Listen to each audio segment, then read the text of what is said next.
Ladies and gentlemen, Samuel Asghedam.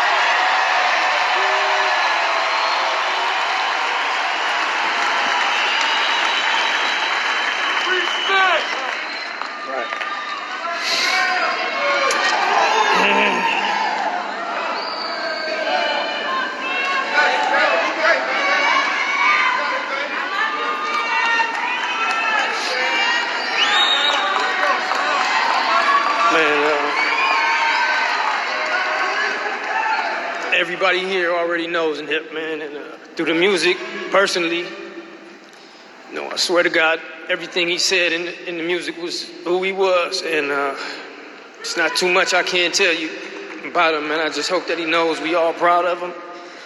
And we all know the music. If I die today, I know the set proud, nigga.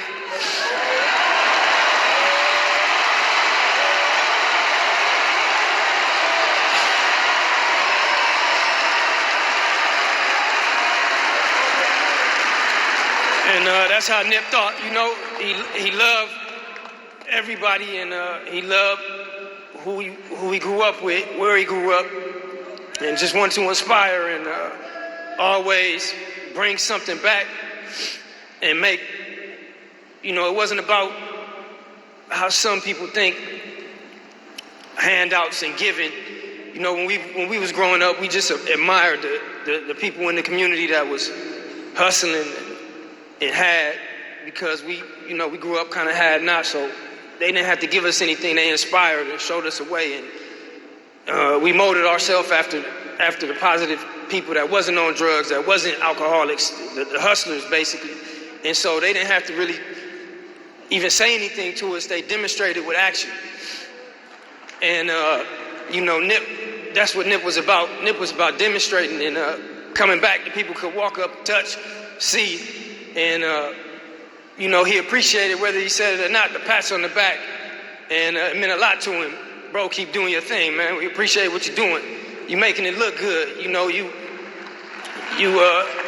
putting us on the map. That shit meant a lot to him. And that shit meant a lot to me from everybody who did that.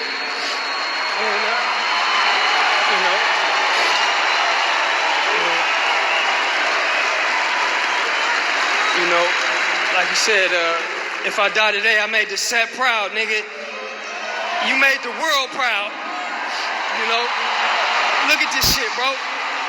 This shit, the whole family appreciates everything. And my grandma, she loved him to death, and he loved her to death. And I know she was already proud, but she can't even believe the news and the people calling and just the love that the people feel about bro. Is one thing that I know he's happy about also. Just the family understanding what he meant to everybody else is very big. I don't want to be long-winded, man. I just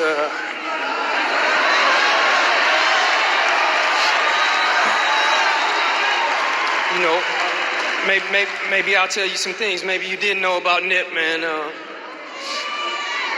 Us growing up, he came home. I think I was already 3 when he came home. So, I got whooped a couple times when I'm in the room and my mom came in and he's crying. I got whooped. So, that was my little bro, man, and I just try to do as much as I could to lead a good example and make sure that he was good,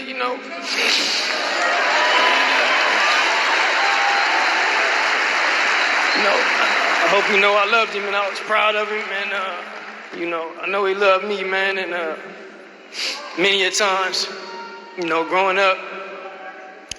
Remember the first time I got into we was fighting all the time, but the first time I got into a fight and got knocked out, man, it was on 60th, and I got knocked unconscious. And as I'm waking up, you know, Nip, younger than me, is pushing the guy, fighting him down the block. You know, I jump back up and run up, but you know, I just knew, you know, I always knew, but I said, all right, you know, bro held it down when I was out, so for sure, you know. And he was like that at all times, man, just growing up. You know, we had a little crew on 60th Street, and we would try to hustle up money, water lawns, shovel the neighbors' dog shit in the back, wash cars, for whatever we could get. And we would work hard all day, and it seemed Nip would just put in 10 minutes and come back with $200-300, and we couldn't believe the shit.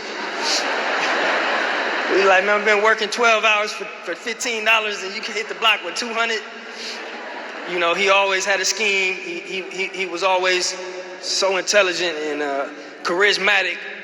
And as you can see in the pictures and the slideshows, man, he always had a bright smile on his face. And, you know, he walked in the room and he was he took over the room. He took control of the room and just positive. You know, people came to him since a young age. Even when we first had this first shop, Sloss and Tees, me and Fats and Nip, you know,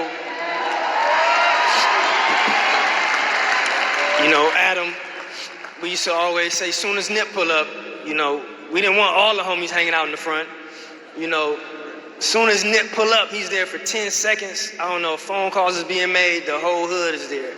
It's 100 niggas in the front, 20 guns, and, you know, we just knew that about Nip, man.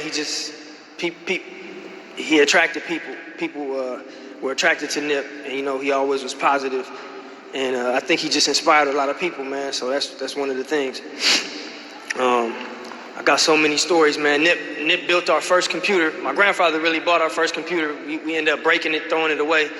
And then as we got older, when we wanted a computer, Nip would come home from school with a backpack full of computer parts. And we shared a room, and you know, we shared bunk beds. You know, I was a little older, OCD. I used to, you know, hey, we cleaning up today. He would get pissed off. Like, you ain't going nowhere, you helping me clean the room. And he brought these computer parts, and I'm like, man, we can't keep these in this room. He like, nah, I'm gonna build a computer. I'm like, man, if you don't get out of here, man. He's like 12 years old. I'm like, man, a computer back then to me was like rocket scientist. So I'm like, there's no way, get this shit out of here. And he came back the next day with another piece of a computer. Came back, it took him about a week, maybe 2 weeks, and we just had all computer parts, loose parts on the floor. And he went to a computer auction and bought a case and bought a power supply. And I came home one day, he had the magazine that my grandfather had bought, computer magazines, and he had the computer and it was working, and he turned it on, and I could not believe this. He had built the computer and it was working.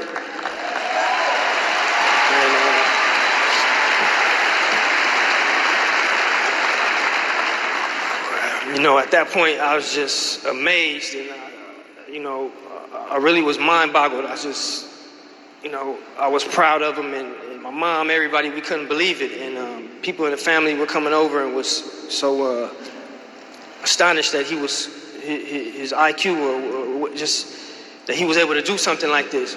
Later on, a couple years later, he ended up getting software and being able to record music on that computer. And I remember coming and hearing something that he recorded at a young age, and I couldn't believe that. I was amazed once again. I had to pull him to the side. I said, bro, did you write this? And he said, yeah. And man, it was so complex and something that amazed me again. You know, I came home the next day, I started writing. I said, shit, if bro did it, shit, let me see.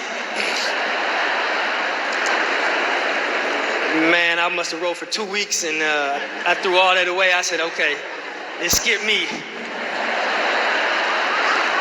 You know, this is a real story. So I told him from there, you're special, you know, just whatever I can do, you know, we believe. And moving fast forward, and as he became, you know, a teenager, 16, 17, 18, you know, I'm seeing the route, and I try to do as much as I could to, you know, keep him out of the front line and keep him out of the streets and out of the gangbanging as much as I could. Like, nah, you know, but you know, it really was nothing I could do. And only thing that, while I'm trying to get money and hustling, I was in my head like, only thing we may be able to do is help get this music career going, because I felt that was the only avenue and that was the only thing he wanted to move toward. And I remember one of my goals was just anything I could do to help finance or help match him with or put my head together with, you know, that was going to be one of my goals. So to see where he took it and just trying to make something legit for him to have, he ended up actually making something legit for me to have, and for us to have something legit, something inspirational to attach ourselves to, you know, and not have to be doing something illegal, or just to see the things that he did, the music, the people that he inspired, us having a shop, people coming from all over the world, man. It's I said, tell him it's mind-boggling, man. It's like the Field of Dreams, you know. He built something, and the people are coming, paying homage like a Mecca. They coming from all over the world, all over the country, and you know, it's something so special. And you know, I was talking to him, and we were so heartbroken that Fats wasn't around to see the album come out. So I just couldn't understand how, after all this, bro, go out like this, man. It just really don't make sense. Really don't make sense. And you know, it changed everything I thought I understood. You know, it got to be something past this, man, for bro to go out like that. But you know, last thing I'm gonna say is, you know, I'm proud of bro.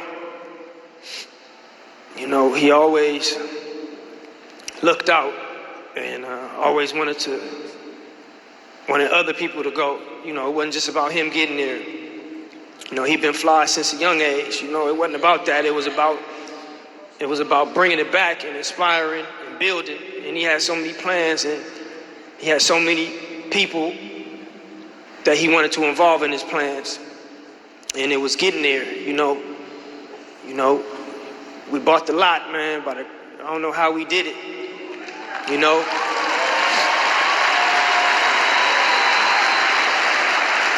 And that was a big thing for bro, man, because he used to sell CDs out the trunk, you know. He used to be in that parking lot, and they used to try to kick him out of the lot. And y'all know what we went through with the police in that lot. And I don't know if anybody knows, we had got a 30-day notice.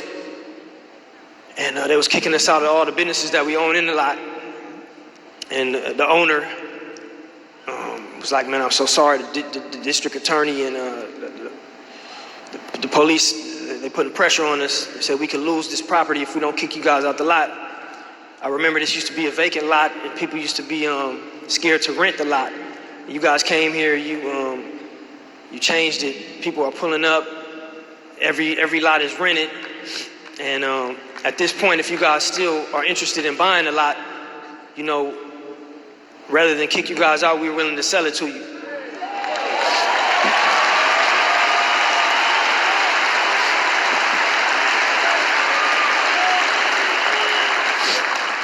So at this point, man, you know, we was all broke. Nip had money invested everywhere. And we shook hands and said we do want to buy the lot. We didn't know how we was going to do it, honestly. And Nip went on a scramble. I went on a scramble, tapped in with JP, the whole team, and I honestly don't know how we did it, but we was able to close and get the lot, and Nip was so proud of that and so happy of that accomplishment. You know, I don't drink, man, but I went ahead and took a shot with bro for that, man. You know, that and when the album came out, just even the Victory Lap album coming out, man, Nip said he was gonna do it, and that was so important for his debut album to finally really come out. And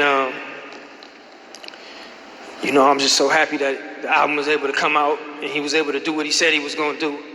You know, a lot of people thought coming up and when he first got signed, he was gonna get some money and leave. You know, like he said, they didn't have a fucking clue. You know what I mean? They had no clue of what he really was gonna do.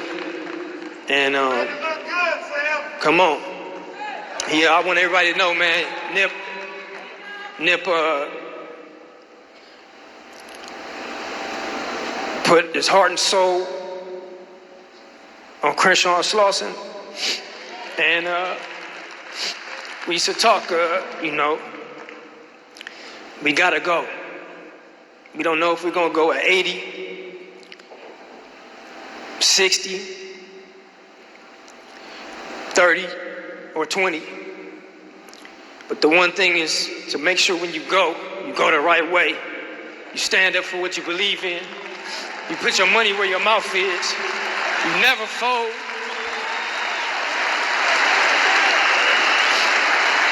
You never let the pressure sway you from doing what you want to do. You never let anything, the politics, stop you from coming around and staying around. And I hope everybody knows that that's what bro did. Bro stayed and he died on Crenshaw and Slauson. And everybody who showed love, even the ones who didn't, Nip had nothing but love and respect and humbleness. And that's what I want to leave, man. I love him. And I hope I didn't leave anything out, man.